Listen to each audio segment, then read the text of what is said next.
Madame, Monsieur, bienvenue sur le plateau de Regard sur le Monde. La date du référendum constitutionnel avance à grands pas. Prévu pour se tenir fin 2024, eh bien, ce vote populaire se prépare sur fond de joutes oratoires.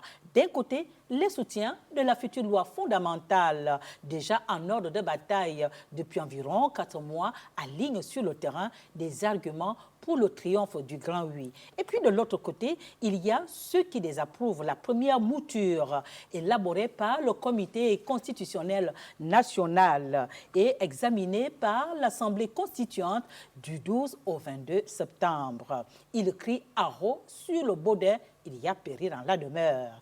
Eh bien, les réfractaires tirent à boulet rouge sur un certain nombre d'articles qu'ils jugent discriminatoires, de même que certaines dispositions qui consacrent un pouvoir exécutif hypertrophié. Bien entendu, les frondeurs relèvent un certain nombre d'éléments d'autres rédhibitoires du texte qui agite la polémique. Alors, il s'agira donc tout au long de cette émission de discuter aussi bien des points d'accord que des domaines de divergence qui alimentent cette polémique.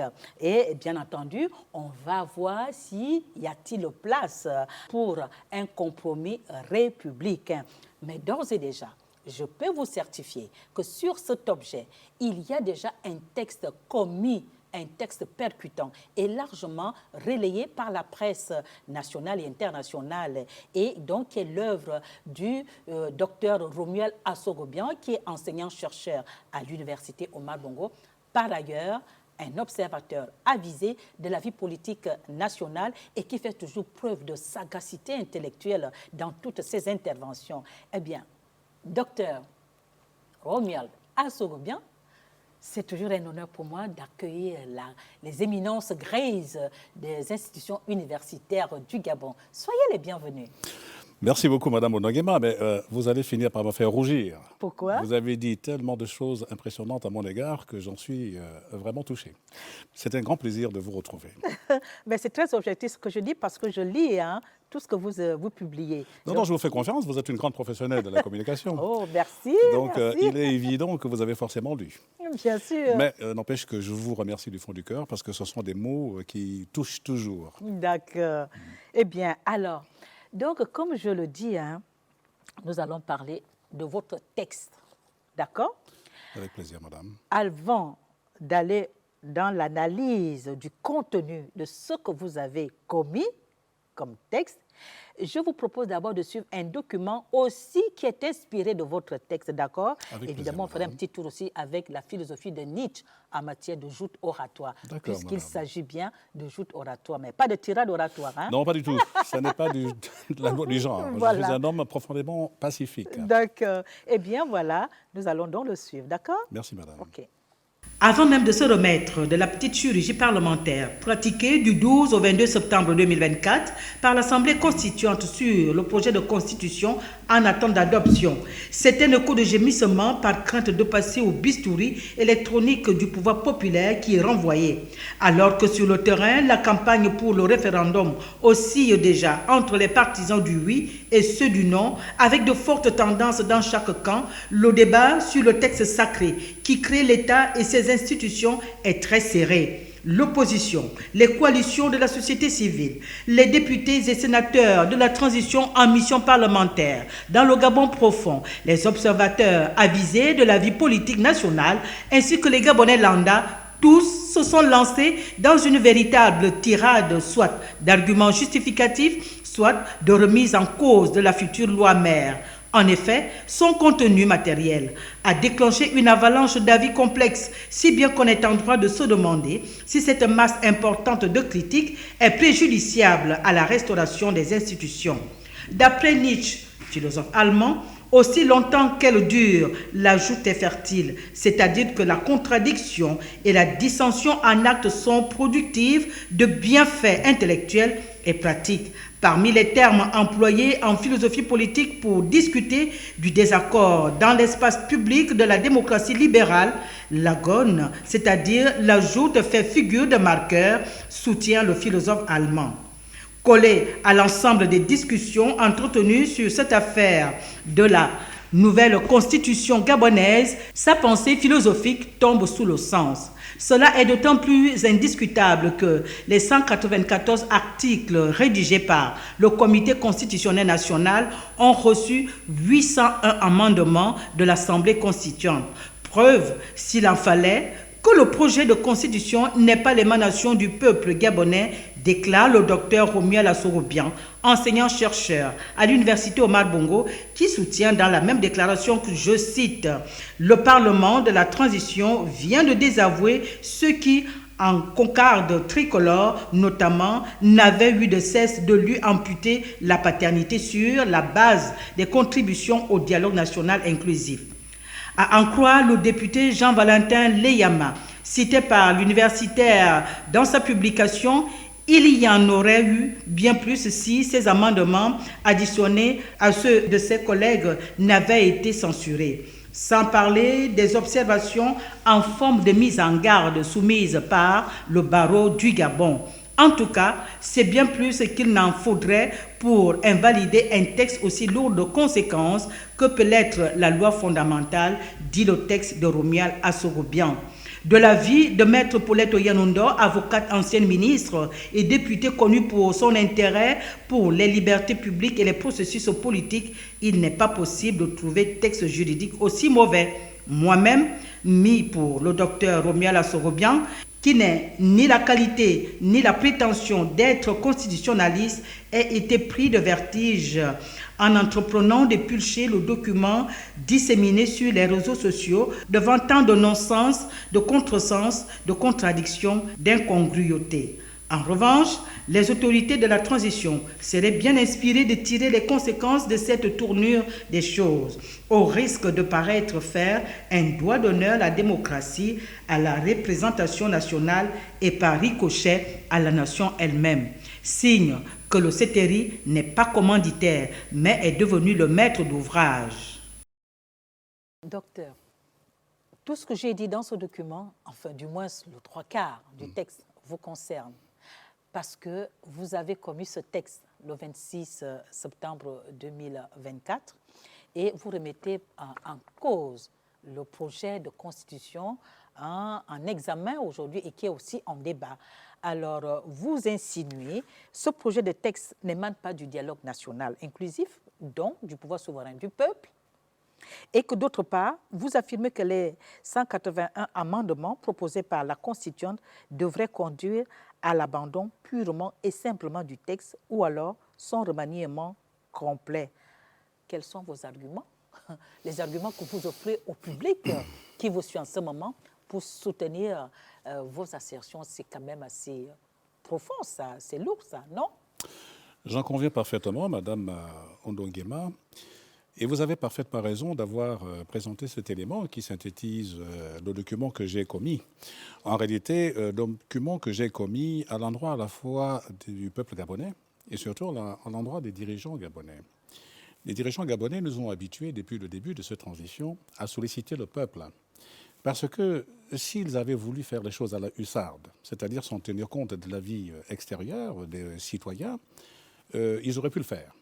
Lorsqu'ils ont voulu que le processus soit un processus inclusif, cela veut bien dire qu'ils sont disposés à entendre différents sons de cloche. Bien sûr. Donc c'est dans ce cadre-là que j'interviens assez souvent. Parce que on le retrouve dans la citation de Nietzsche que vous avez répétée, de la discussion jaillit la lumière. Bien sûr. Ce n'est pas par souci de prétention ou alors de remise en cause de ce qu'il se passe ou même des intentions ou de colère quelconque. Nous traitons des problèmes de la cité. C'est dans notre intérêt que notre pays s'engage sur une nouvelle voie, ouvre de nouvelles perspectives. Et ces nouvelles perspectives nous sont offertes par les militaires. Donc c'est la modeste contribution qu'à mon humble niveau, je peux apporter justement à cette entreprise des militaires qui ne sont pas des constitutionnalistes. Ce sont des militaires, ce sont des gens qui ont pris le courage à deux mains de poser un acte qui est lourd de conséquences et qui, quand je parle de conséquences, y compris pour eux-mêmes.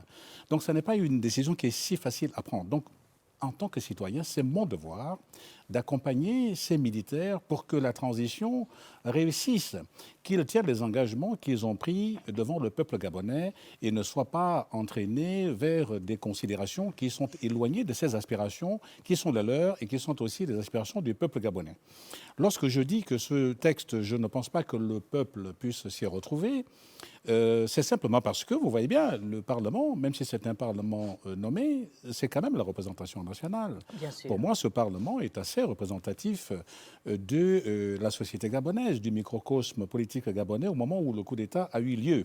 Donc, même si on peut s'émouvoir de ce que plusieurs parlementaires sont des anciens apparatchiks de l'ancien système, il n'en demeure pas moins vrai que c'est la classe politique nationale gabonaise. Bien sûr. Il y a là des gens qui relevaient de l'opposition, d'autres qui relevaient de la majorité. Il y a beaucoup d'acteurs de la société civile. C'est un melting pot. C'est un, oui, on peut le dire ainsi. Donc, le fait que la représentation nationale, en 10 jours seulement d'examen d'un texte aussi long, d'ailleurs, c'est une constitution qui est très bavarde.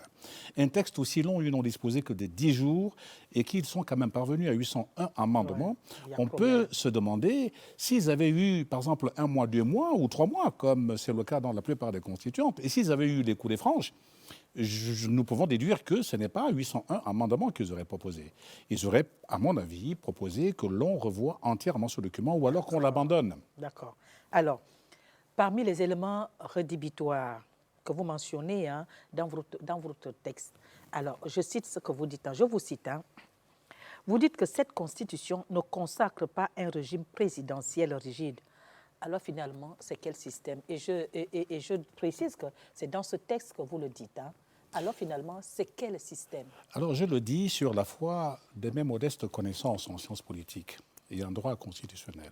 Vous savez, madame, on ne s'improvise pas rédacteur d'une constitution. Bien sûr. Il y a beaucoup de confusion dans l'esprit de beaucoup de gens. Moi, je vais vous dire, madame, j'ai étudié les constitutions, mais si on m'avait sollicité pour faire partie du comité constitutionnel national, j'allais décliner parce que c'est un autre genre d'expertise. On ne s'improvise pas. On peut connaître, même, on peut être un constitutionnaliste, c'est-à-dire un professeur de droit constitutionnel, mais ne pas pouvoir rédiger les constitutions. Je vais vous donner un exemple, madame. Actuellement, il y a devant la Cour internationale de justice de La Haye l'affaire Mbagnié, le conflit qui nous oppose à notre pays frère, la Guinée équatoriale. Vous aurez remarqué que la partie gabonaise s'est attachée les services d'éminents avocats. Ils auraient pu dire que nous avons des juristes gabonais. Mais pourtant, ils se sont dit que la question est tellement délicate. Ça demande un tel niveau d'expertise qu'on ne peut pas y aller par simple favoritisme ou patriotisme, dire qu'il faut avoir des juristes gabonais. Voilà pourquoi vous avez d'éminents juristes. Il n'y a pas un seul avocat gabonais dans l'équipe gabonaise. C'est bien pour une raison évidente. La Constitution, elle est lourde de conséquences. Ça n'est pas quelque chose qu'on peut aller rédiger en un mois. En plus, on a trié les gens sur le volet sur la base de profils qui ne correspondent pas du tout au profil typique d'un rédacteur de la Constitution. C'est ce qui m'amène à lever ces équivoques. Évidemment, comme on dit, la plus belle femme du monde ne peut donner que ce qu'elle a. Ce texte est tributaire de l'identité et de la qualité des personnes qui l'ont rédigé. Donc, de bout en bout de ce document, je vous l'ai dit, ce document est très bavard. Ça traite de tout et de son contraire. Et quand je dis que ça n'est pas un système présidentiel, parce que ce qui nous avait été annoncé au départ, notamment par les membres de la sous-commission régime politique et constitution, c'était un système proche du système américain, c'est-à-dire un système qui consacre la séparation des pouvoirs. Et nous nous rendons bien compte que ce qu'il en ressort ne consacre pas du tout la séparation des pouvoirs. Je vais vous dire quelque chose, madame, qui va peut-être vous choquer. Quand vous regardez cette constitution, elle est beaucoup plus proche de la constitution du 26 février 1961, c'est-à-dire la constitution qui avait été adoptée à la hussarde par le président Léon Bas. Parce que lorsque nous sortons de la période coloniale, que le Gabon accède à la souveraineté internationale en 1960, les parlementaires gabonais ont fait élaborer et entériner, adopter une constitution, donc de 1960. Et cette constitution consacrait un régime purement parlementaire. Je peux même dire que de toute l'histoire du Gabon, c'est la constitution la plus démocratique que nous ayons jamais eue. Sauf que le président Léon Bas avait décidé de ne pas l'appliquer parce que ça ne l'arrangeait pas. Lui, il voulait concentrer les pouvoirs au point même que les parlementaires ont décidé de soumettre une motion de censure, donc censurer le gouvernement Léon-Mba, et en réponse, il a envoyé des militaires arrêter des policiers, notamment le président de l'Assemblée nationale, M. Paul-Marie Ngonjou. Et c'est à la suite qu'il a instauré ce système, qui n'est pas un système présidentiel, oui, qui n'est pas un système présidentiel. Il a imposé une constitution, donc de 1961, qui consacre un système présidentialiste, présidentocratique. Et quand vous regardez la mouture qui sort du comité constitutionnel, il est le frère siamois de cette constitution. Ce qui veut dire que, plutôt que de progresser vers la démocratie, améliorer la Constitution de 91, nous repartons plusieurs décennies en arrière, en 1961, la Constitution même qui a amené le coup d'État de 1964.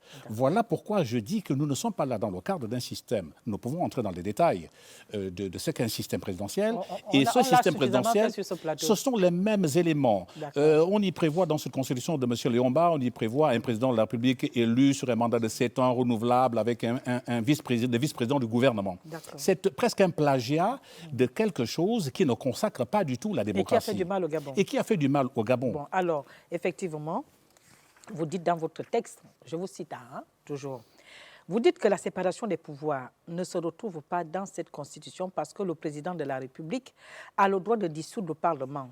Pourtant, le même texte aussi donne les pleins pouvoirs au Parlement de mettre le président de la République en accusation, n'est-ce pas là une preuve que le Parlement aussi exerce un pouvoir sur l'exécutif et même, je dirais, qu'une preuve patente aussi d'un principe de séparation des pouvoirs tranché, équilibré, non? Non, ça n'est pas du tout équilibré. D'accord, allez-y. Justement, les spécialistes de droit constitutionnel qui affirment que le fait que le président de la République puisse être mis en accusation par le Parlement est la preuve pour eux que nous sommes en présence d'un système d'équilibre des pouvoirs se trompent lourdement. Parce que cela participe d'une grande confusion dans les concepts entre la responsabilité politique et la responsabilité pénale. La mise en accusation relève de ce que l'on appelle la responsabilité pénale. Et cette responsabilité existe déjà dans la Constitution de 1991. C'est-à-dire qu'il ne concerne que les cas où le président de la République commettrait des actes de trahison lorsqu'il manquerait à son serment. Ça n'a strictement rien à voir avec l'équilibre des pouvoirs qui se mesure dans un système parlementaire ou semi-parlementaire par le fait qu'un élément de l'exécutif peut être renversé par le Parlement. Parce que c'est le pendant, c'est la contrepartie de la possibilité qui est donnée justement à l'exécutif de dissoudre le Parlement. Donc c'est une confusion, ça n'a strictement rien à voir. J'ai entendu un des rédacteurs de la Constitution affirmer que cette Constitution qu'il propose serait rigide dans la mesure où certaines dispositions ne pourraient pas être modifiées. Ça, encore une fois, c'est une grosse confusion. La Constitution de 1991, qui a prévalu jusqu'en 2023, est une constitution rigide, dans le sens de la facilité ou la difficulté qu'il y a à modifier une constitution. Vous regardez la Constitution de 91, pour modifier la Constitution, ça demande une procédure particulière. Ça s'oppose à des constitutions dites souples. Par exemple, le Royaume-Uni qui n'a pas une constitution écrite, oui. Les articles ou alors les principes constitutionnels, ce qui tient lieu de constitution, peut être modifié sans nécessité d'une procédure particulière. C'est-à-dire qu'une loi ordinaire peut changer une loi de portée constitutionnelle. Dans la Constitution actuelle, la Constitution de 1991, on ne peut pas modifier la Constitution sans réunir les deux chambres du Parlement en congrès. Et cela demande ce qu'on appelle une majorité qualifiée. On prévoit aussi le référendum. Le référendum, c'est un élément de rigidité d'une Constitution. Donc là encore, nous sommes en présence d'une confusion des termes. Voilà pourquoi je dis qu'on ne peut pas s'improviser rédacteur d'une Constitution. Il n'est pas trop tard. Si on veut améliorer les choses et si on ne veut pas nécessairement abandonner le type de constitution actuelle, on peut s'attacher, et ça ne fait aucune honte du tout, les services des spécialistes de la rédaction des constitutions, spécialité de la rédaction des constitutions qui n'a rien à voir avec le fait qu'on soit docteur ou agrégé de sciences politiques ou de droit constitutionnel. Moi, je suis diplômé de sciences politiques, je m'y connais quelque peu en matière de constitution. Mais si on me demande d'aller rédiger une constitution, je vais vous dire, madame, par honnêteté, je vais dire, je n'en suis pas... Par honnêteté intellectuelle. Oui, je ne suis pas qualifié. Donc, quand vous regardez la qualité des personnes qui sont allées rédiger cette Constitution... Très peu. C'est incongru. D'accord. Alors, dans votre texte, vous contestez la définition du Gabon comme État unitaire décentralisé. Qu'est-ce qui vous dérange dans le fait que le Gabon soit décentralisé? Non, ça ne me dérange pas du tout. Et alors Au pourquoi contraire, je voudrais que le Gabon soit un pays décentralisé. Sauf que lorsqu'on inscrit quelque chose dans la Constitution, il faut que ça rende compte de ce qui est réel. D'accord. Nous ne sommes pas dans le cadre de la science-fiction. Vous ne pouvez pas définir le Gabon comme un pays décentralisé en sachant très bien que même la fameuse loi sur la décentralisation que vous appréciez beaucoup et que vous voulez voir mettre en œuvre, Madame Ondonguema, cette loi n'a pas encore été mise en œuvre. Comment peut-on définir un pays qui peine à assurer même la déconcentration, l'organisation de son territoire par des services déconcentrés de l'État et qui a un stade embryonnaire de la décentralisation? On peut le définir comme un État décentralisé. Et le comble, excusez-moi, de l'absurdité, c'est qu'on va en faire un principe intangible. Ça veut dire qu'il ne peut pas faire l'objet d'une modification. Ça veut dire que si dans 10 ans, dans 20 ans, dans 30 ans, les Gabonais estiment que nous avons tellement avancé, y compris dans la décentralisation, que nous pouvons passer à une autre forme d'organisation de l'État, passer par exemple au fédéralisme, nous serions dans l'incapacité de le faire parce qu'il y a des gens qui sont allés inscrire cela comme un élément intangible. Excusez-moi, madame, mais ça ressemble vraiment à du non-sens. Je ne vois pas quel est l'intérêt de faire ce genre de choses. Les Anglais disent nonsense. C'est nonsensical. Yeah. Moi, je voudrais bien que l'État gabonais, que le Gabon soit décentralisé. Mais madame, vous et moi conviendrons que le Gabon n'est pas décentralisé aujourd'hui. La décentralisation, il ne suffit pas de la proclamer. La décentralisation, ça ne consiste pas, comme je l'ai entendu dire par un des rédacteurs de la Constitution, à donner des allocations budgétaires annuelles aux collectivités territoriales et qu'ainsi, ils vont insuffler le développement. Qui dit décentralisation, dit autonomisation des entités décentralisées, notamment les départements. Et quand on dit autonomisation, c'est l'autonomisation de gestion. Et l'autonomisation de gestion va de pair avec la possibilité d'avoir des ressources propres. Parce que vous ne pouvez pas disposer librement des ressources qui vous sont données par l'État et ne pas permettre que l'État ait son droit de regard sur ces ressources. Et en rendre compte. Et dès lors que l'État a son droit de regard sur les ressources qu'il fournit, nous ne sommes plus dans la décentralisation. Non. Pour coller toujours donc à votre texte, vous refutez les critères d'éligibilité à la présidence. Et pour cela, je pense qu'il vaut mieux que je lise. Non, allez-y, madame. D'accord. L'article 53 du projet de constitution, l'avant-projet. Sont éligibles à la présidence de la République tous les Gabonais des deux sexes remplissant des conditions ci-après. Être né de père et de mère gabonais, eux-mêmes nés gabonais. Avoir la nationalité gabonaise unique et exclusive. Être âgé de 35 ans au moins et de 70 ans au plus. Être marié à un Gabonais né de père et de mère gabonaise. Avoir résidé au Gabon pendant au moins 3 ans sans discontinuité avant l'élection présidentielle. Parler au moins une langue locale, jouir d'un état complet de bien-être physique et mental dûment constaté par un collège médical désigné par la Cour constitutionnelle devant laquelle il prête serment, jouir de ses droits civiques et politiques. Tout Gabonais bénéficiant d'une autre nationalité peut se porter candidat à condition d'y avoir renoncé 2 ans avant l'élection.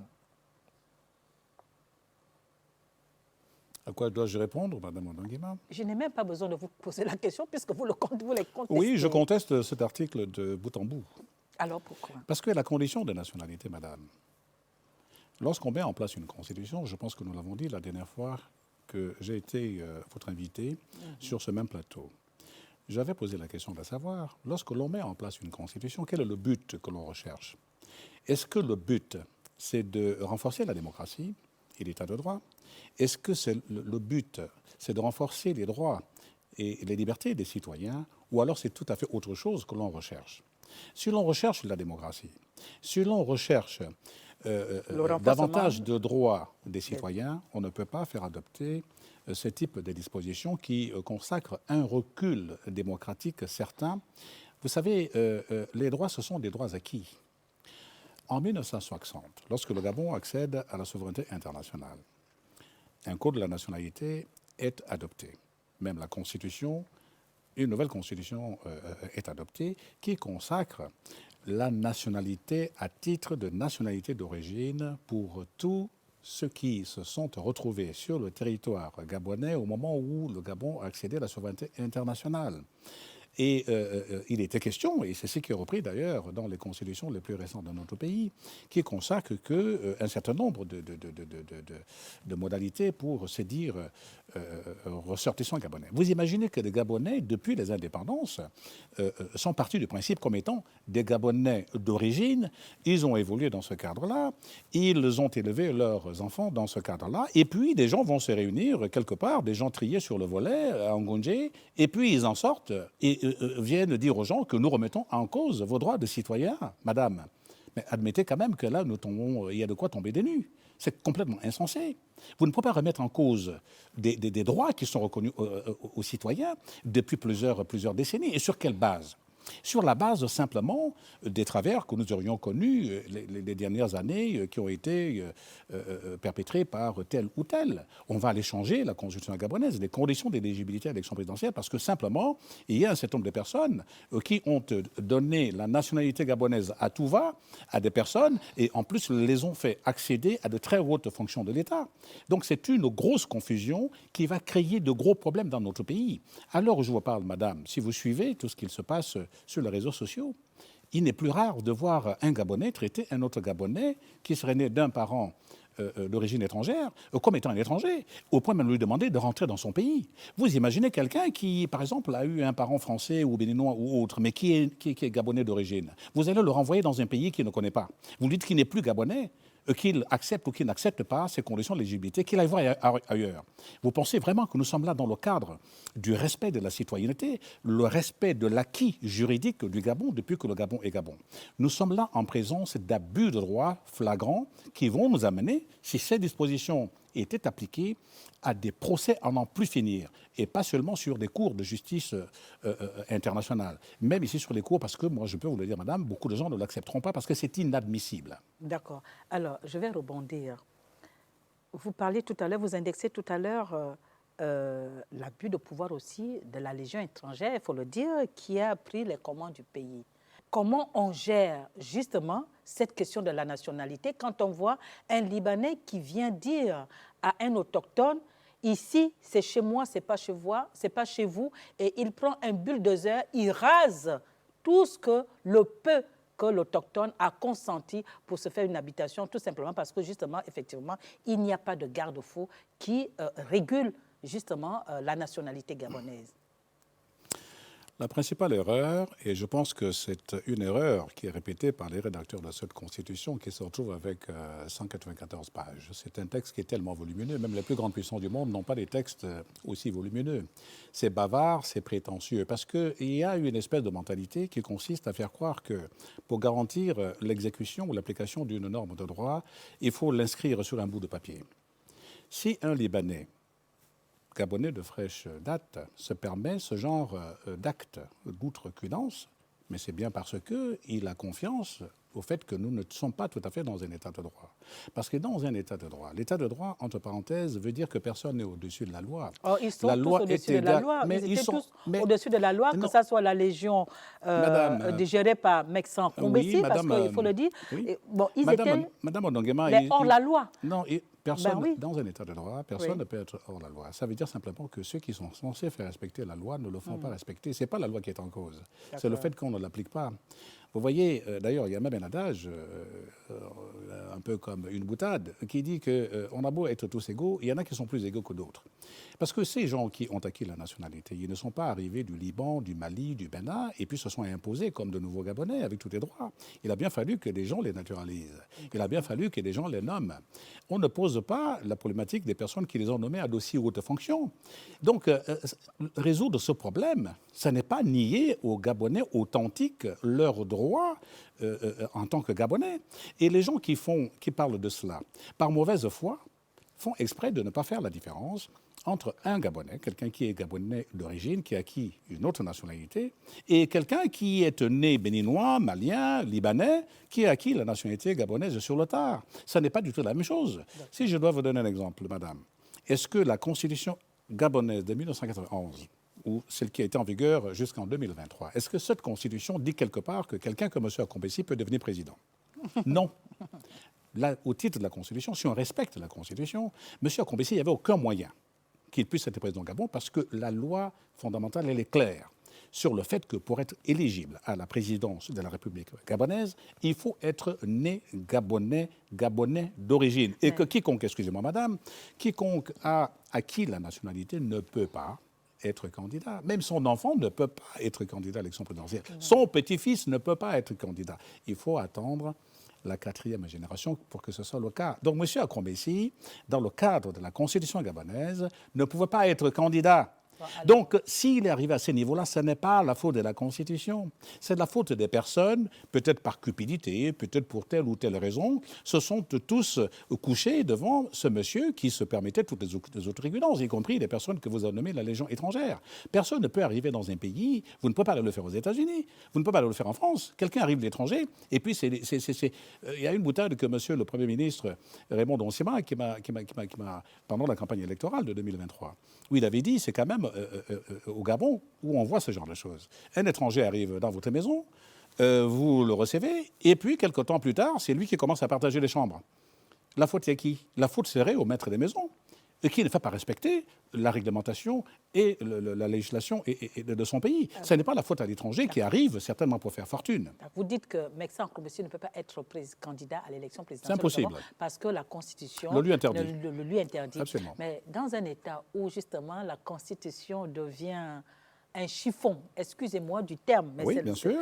Est-ce que dans ces conditions-là, il y a des garanties qui ne puissent pas accéder? Madame, la Constitution ne peut pas être intrinsèquement un chiffon.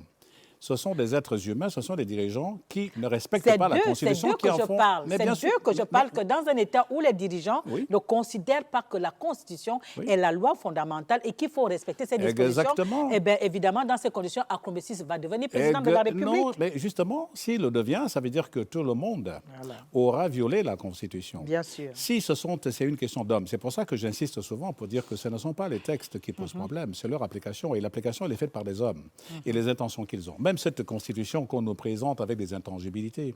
Quand les militaires ont pris le pouvoir, vous pensez qu'ils ont demandé la permission de quelqu'un? Non. Donc, on a beau mettre toutes les intangibilités qu'on veut, mais si un militaire arrive à prendre le pouvoir du même, il va prendre la Constitution, il va la déchirer. Donc, tout cela, ce sont des considérations factices. Ou pas seulement un militaire, quelqu'un d'autre qui ne n'importe qui, il n'y a rien oui, d'intangible, madame. Il n'y a rien d'intangible, même lorsqu'on parle du droit foncier, quand on parle du droit d'accession à la propriété.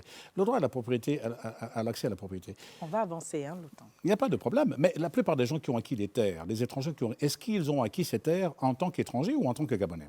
Ce sont pour la plupart, c'est Libanais ou c'est Maliens ou tout ce que vous voulez, ce sont des gens à qui on a accordé la nationalité. Donc ça ne changera strictement rien. Ce sont des gens à qui on a donné très facilement la nationalité et qui ont acquis ces terres-là. On ne pose pas la question de savoir comment est-ce que des gens qui se sont retrouvés du jour au lendemain détenteurs de passeports gabonais, les gens ont été transformés en Gabonais si peu de temps. On ne pose pas ce problème. C'est le vrai problème qu'il faut poser. Mais ce sont les problèmes qu'il faut poser, les gens qui ont géré l'État. Et vous allez voir d'ailleurs que cette Constitution, qui est le plus enthousiaste à son adoption? Ce sont les pédégistes. Regardez l'enthousiasme, ceux qui sont en train de faire campagne. Et d'ailleurs, même une bonne partie des rédacteurs, ce sont des anciens pédégistes. Ce sont des gens qui donnaient la caution à l'ancien système du PDG et qui aujourd'hui font partie des rédacteurs de cette Constitution. C'est eux qui trouvent le plus leur compte sur cette Constitution. Ils ont violé la législation. Ils ont donné la nationalité gabonaise à tout va. Ils ont nommé des gens à tout va. Et maintenant, on accuse la Constitution. Ça veut dire que ça dédouane tous les dirigeants d'hier de tous leurs méfaits. D'accord. Alors, par rapport toujours à ces critères, le vice-premier ministre, le professeur Alexandre Barrot-Chambrier, a fait une déclaration en disant qu'il ne pas du tout se sentir gêné par ces critères, de même que l'ancien candidat à l'élection présidentielle de 2016, Jean Ping aussi. Bon, d'ailleurs, Barrot-Chambrier a dit que tout le monde n'a pas vocation d'être président de la République. Alors, qu'est-ce que vous en dites? Ce que M. Chambrier dit à ce sujet-là, ça n'engage que lui. Ça n'engage pas tous les Gabonais. Tout ce dont il est question là... Parce que ce sont quand même des binationalités, non? Mais bien sûr, mais je dis bien que ça n'engage que lui. Parce que s'il estime que lui n'a pas d'ambition présidentielle, ou alors qu'il n'en a plus, et qu'il est prêt à faire en sorte que ses propres enfants, qui ne remplissent pas les critères au titre de la nouvelle Constitution, n'ont pas le droit d'avoir des ambitions, notamment présidentielles, ça n'engage que lui. Ça ne m'engage pas, ça n'engage pas d'autres citoyens. Vous avez cité M. Jean Ping, celui qui a gagné l'élection de 2016.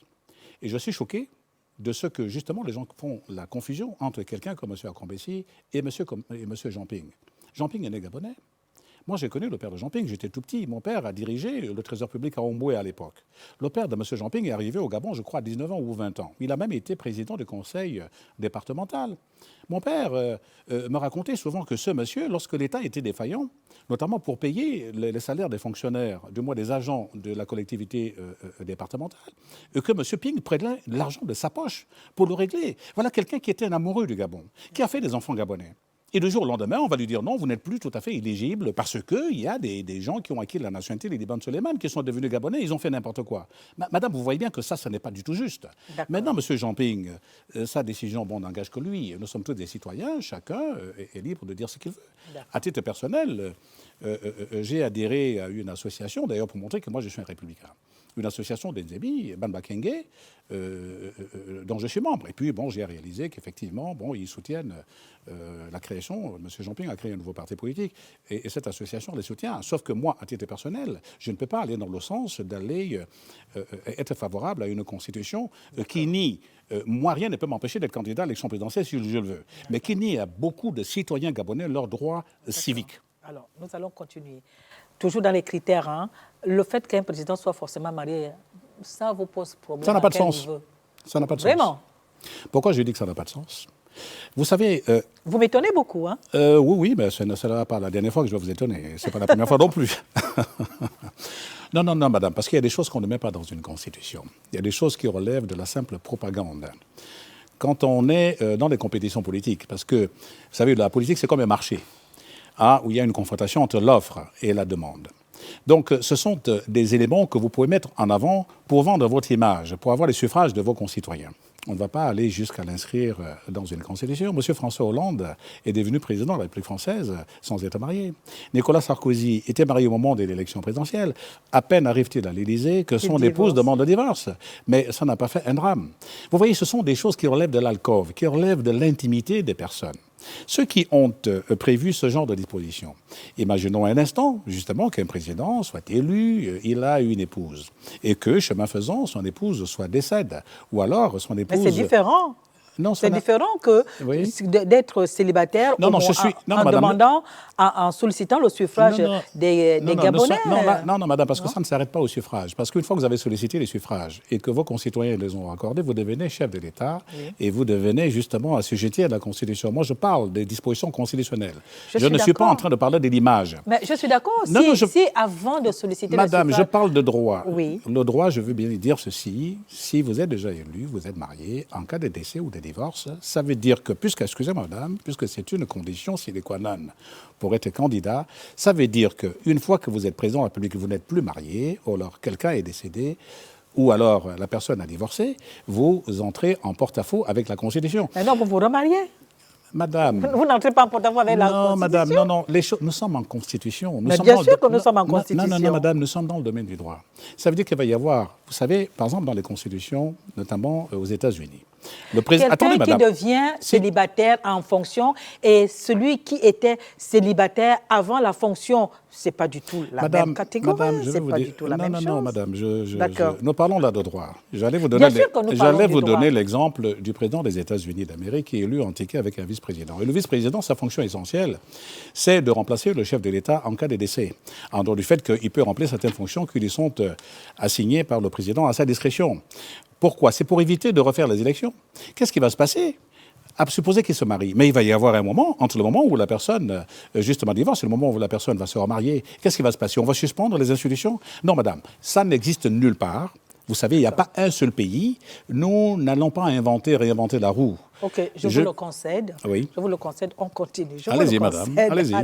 Vous avez toujours prôné la réduction du mandat de 7 ans à 5 ans. En 5 ans, même, voire 4 ans. Évidemment aussi, la langue s'ajoute. Ce sont les critères que vous remettez en cause. Alors, c'est quoi votre problème réellement? Oui, parce que, non, ce n'est pas moi qui ai des problèmes, parce que, comme je l'ai dit tout à l'heure, lorsqu'on met en place une constitution, il faut se poser la question de savoir ce qu'on vise comme objectif. Si on vise la démocratie, si on vise l'alternance, l'idéal, et si on vise d'ailleurs l'efficacité dans la gestion de l'État, l'idéal, c'est d'avoir des mandats qui sont relativement courts. Vous savez, si une puissance comme les États-Unis d'Amérique ont décidé d'adopter un mandat de 4 ans, qui n'est renouvelable qu'une seule fois, c'est ta raison. Si toutes les démocraties de la Terre, je dis bien toutes les démocraties de la Terre, ont choisi des mandats électifs courts, c'est bien pour une raison. Vous imaginez, quelqu'un va arriver pendant 7 ans, madame. On raisonne comme si c'était une faveur qu'on accordait à un président de la République. On ne regarde pas le peuple souverain. C'est le peuple souverain, le détenteur de la souveraineté nationale, qui dit « je donne mandat à telle ou telle personne pour agir en mon nom pendant une certaine période ». Ce n'est pas du tout une récompense ou une prime qu'on va donner à quelqu'un. On ne peut pas personnaliser le débat constitutionnel. Si nous visons plus de fluidité dans le fonctionnement de nos institutions, dans le fonctionnement de la démocratie, il est mieux d'avoir des périodes beaucoup plus courtes qui permettent à la personne d'aller solliciter le renouvellement de la confiance du souverain et que cela puisse se faire ne serait-ce que 2 fois.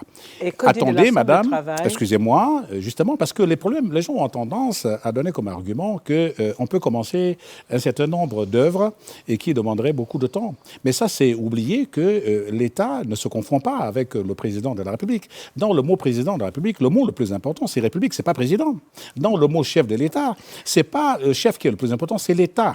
Il y a une continuité de l'État, il y a une continuité de l'administration. C'est vraiment insulter le Gabonais que de penser que seule une personne est capable de remplir des charges de président de la République. Et il y a beaucoup de Gabonais qui pourront continuer le travail que l'autre aura commencé. Et ça donne aussi la possibilité, au cas où on s'engageait sur une voie qui n'est pas bonne, de rectifier le tir. Or, si on s'engage dans des durées de 14 ans, vous imaginez, madame, c'est toute une vie. Ce n'est pas pour rien que la plupart des démocraties, sinon toutes les démocraties du monde, sont arrivées à des mandats aussi réduits que 5 ans ou 4 ans. Le critère sur la langue. Le critère sur la langue, ça me pose le problème, encore une fois, parce que nous parlons de constitution. Ce n'est pas tout qu'on doit mettre dans une constitution. L'idéal pour un Bantou, un Gabonais, qui est candidat à l'élection présidentielle, serait qu'il soit marié. Parce que ça donne un certain signal. De la même manière, parler une langue locale, ça donne aussi un signal qu'on est proche des populations, qu'on est en phase avec la culture du pays dans lequel on vit et qu'on aspire à diriger. On ne peut pas en faire une obligation constitutionnelle. Parce que, vous savez, dès lors que vous constitutionnalisez quelque chose, vous en faites une obligation, ça veut dire qu'il faut un certain nombre de modalités pour les mettre en œuvre. Qui va, imaginons par exemple un candidat, décider, évaluer que tel parle telle ou telle langue et qu'il la parle bien. Qui est capable de le faire? On sait bien que lorsqu'on doit aller vérifier, le fait qu'un candidat remplit des critères de bonne santé psychique, cognitif et physique, ce sont des médecins assermentés qui en attestent. Qui va attester du fait qu'on maîtrise telle langue vernaculaire? Vous voyez, ce sont des choses qui sont plus faciles à dire parce que ce sont des débats de quartier. Et je suis sûr que cette disposition a été inspirée par les débats qui ont eu cours notamment au Sénégal, où quelqu'un comme Karim Ouad avait, on avait dit qu'il ne pouvait pas être candidat parce qu'il ne parlait pas le Wolof. Mais ce sont des débats de quartier. On ne va pas les mettre dans une constitution. Donc, il faut être proche de sa culture, mais on ne peut pas en faire une obligation. J'ai entendu dire, voilà, j'ai entendu quelqu'un dire sur un plateau de télévision, je crois que c'est un des rédacteurs, qui a dit avec vraiment une morgue extraordinaire, dire que la constitution très présidentielle qu'on est en train de proposer, elle est conforme à la culture gabonaise. Mais ça, c'est une insulte à la culture gabonaise. La culture bantou, que ce soit des Pounou, des Fang, des Nzébi, notre culture est au consensus. C'est l'arbre à palabre, ou alors les corps de garde, où on discute. Il n'y a pas un chef, ça n'existe nulle part.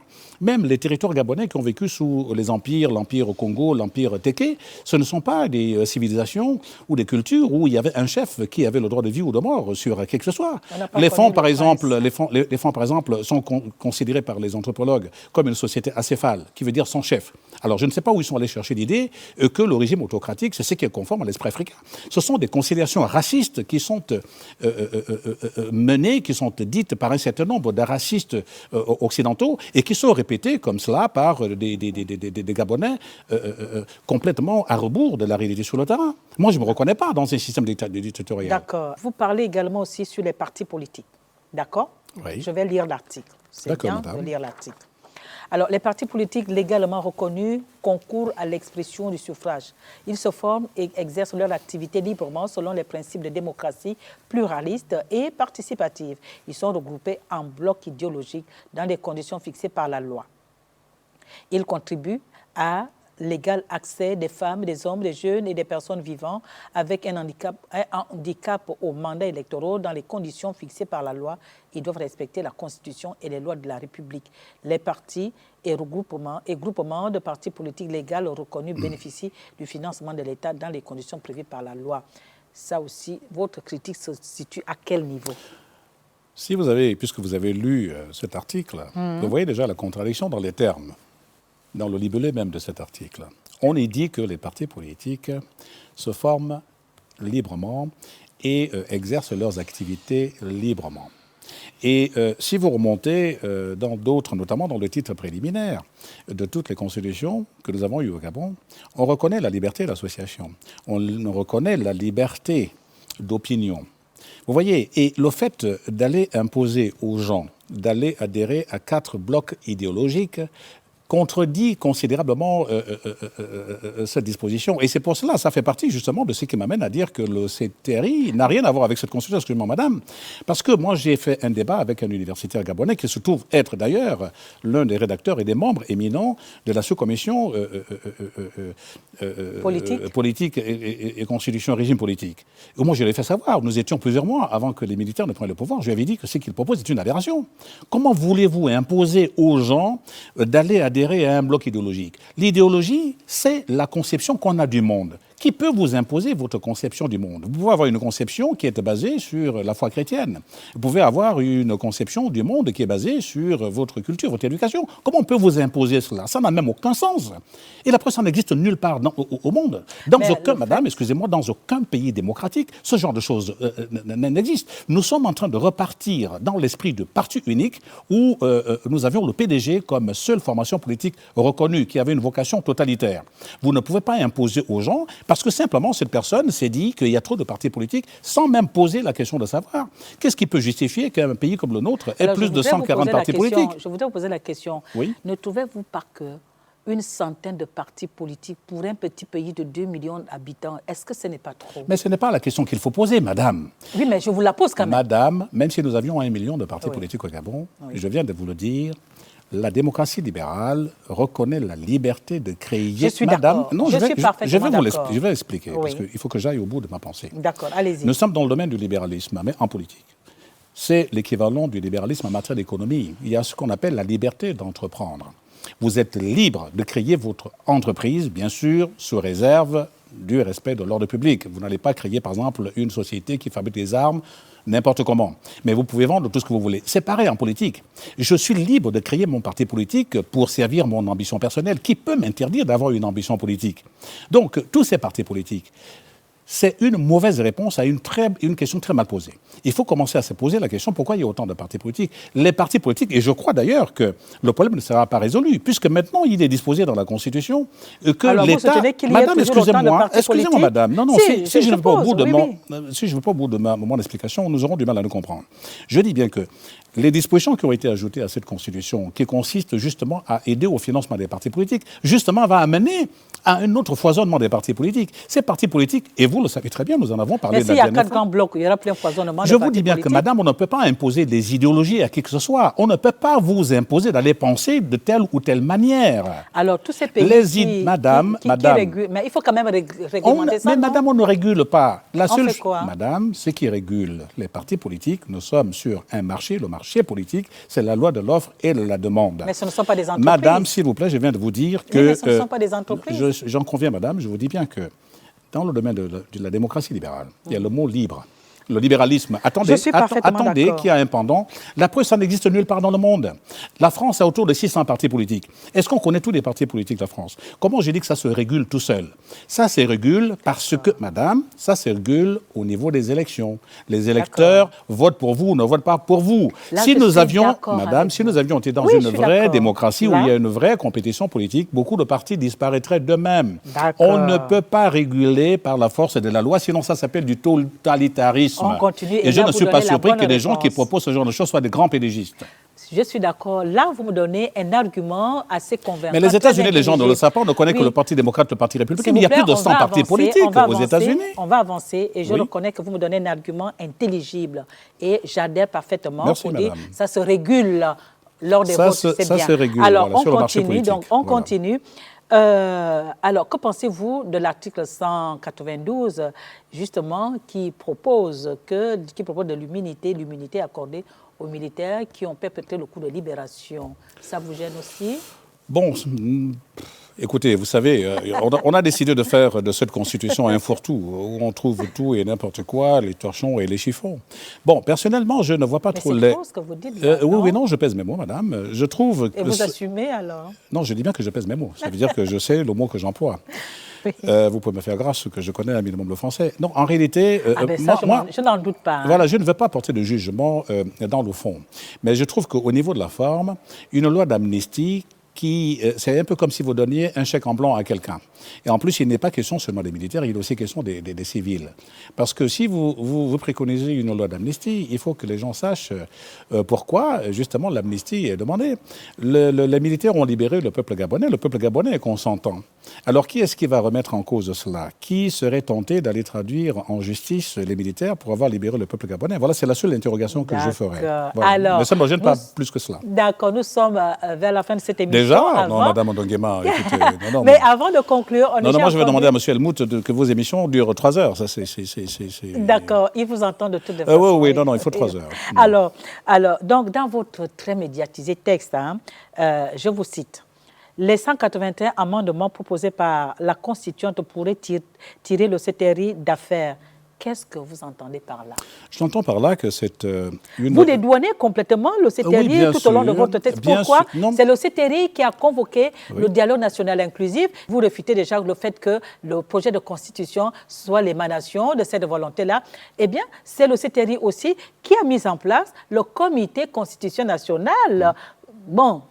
Mais déjà, le fait que vous mentionniez le comité constitutionnel national, vous vous rappelez, lorsque le calendrier des réformes institutionnelles a été décliné, il n'y avait pas de comité national constitutionnel. Ça veut dire que ça a été ajouté. Moi, je comprends parfaitement les militaires, le CTRI. Le CTRI est venu avec l'ambition de réformer les institutions. Si on leur montre telle ou telle personne en disant, voilà des personnes qui sont outillées intellectuellement pour livrer un bon travail, mais... à leur place, moi, je leur aurais fait confiance. Je n'allais pas forcément présager que ce qui allait être proposé, ce sont des vieilles recettes qui ont été prises à gauche, à droite, et que finalement, ça poserait des problèmes. Mais justement, c'est des copier-coller. Et justement, le fait même que le président du CETRI, indépendamment du fait qu'il avait été question qu'après le dialogue national, on aille directement à la Constituante, se soit décidé à créer un comité constitutionnel, ça veut dire qu'il n'a pas envie d'avancer à la hussarde, qu'il écoute vraiment les Gabonais et qu'il veut que le texte qui sortira de ce processus soit un texte aussi consensuel que possible pour plaire à tout le monde. C'est pour cela que je dis que moi, je ne peux pas en vouloir au CTRI. Ce sont des militaires. Ils ont fait confiance à des Gabonais, notamment des collègues à moi. Moi, quand je parle, je ne m'adresse pas aux militaires. Je m'adresse à personne d'autre. Les critiques que j'énonce, ce sont des critiques que j'adresse à mes propres collègues de l'université dont je nie la qualité de rédacteur de constitution. Les choses que je discute, je me dis, ce sont des gens qui n'ont pas été totalement honnêtes. Moi, si on m'avait demandé à moi d'aller rédiger cette constitution, j'allais refuser. J'allais dire, je ne suis pas qualifié. On ne peut pas aller endosser quelque chose dont on n'a pas la compétence. Et c'est ce qui explique que nous soyons maintenant là devant un texte qui pose certainement, qui gêne aux entournures, certainement les militaires. Et heureusement encore, vous imaginez un peu si la constituante avait été une vraie constituante, elle est disposée de 2, 3, 4 mois. Mais je vous garantis que ce texte aurait été envoyé à la poubelle. J'ai entendu quelqu'un dire que non, les amendements, ça peut concerner les virgules. Cette personne confond un compte rendu qu'on peut amender en ajoutant une virgule. Là, nous sommes dans le cas des amendements. Les amendements qui sont des avis motivés. Donc, il ne s'agit pas simplement de virgule.